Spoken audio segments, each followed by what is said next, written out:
Hey guys, Danny here. I hope you're all doing well. Today I'm reviewing some open ear headphones. These were sent to me for free for review, so please bear that in mind.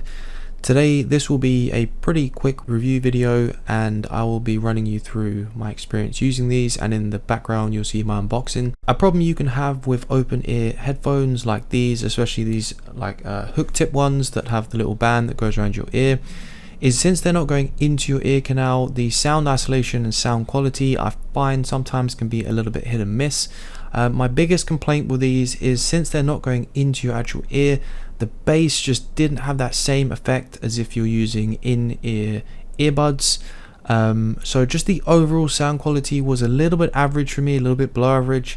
I also found the sound volume could just have gone a little bit higher, so if you like your music blaringly loud, these might not be loud enough for you.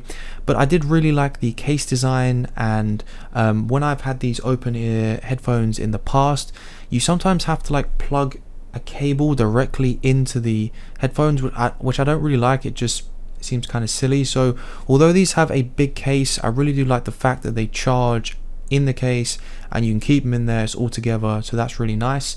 They also have a charging indicator inside, which is represented by a number percentage. I really like this over just sometimes having a single LED or a multiple LED system, which some products go for. Having a percentage based system is just nice and clear, and I just think it looks pretty cool.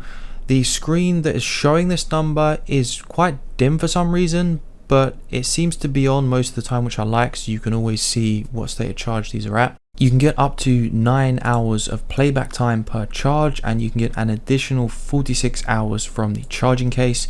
You want to take about 10 to 20% off of this, as this is always a perfect case scenario, so bear that in mind. You probably won't get that exact number.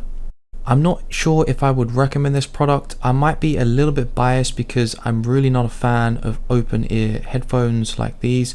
I do much prefer in-ear earbuds. I didn't used to, but I've come accustomed to them and come round to them over a period of time. So I'm not sure if I'd recommend these just because of their, overall sound quality. Other than that, I do think they're a pretty decent product, but I'm not sure if I'd recommend these, so I would get a second opinion and check out some more reviews. I really hope you enjoyed the video, and I will see you in the next one.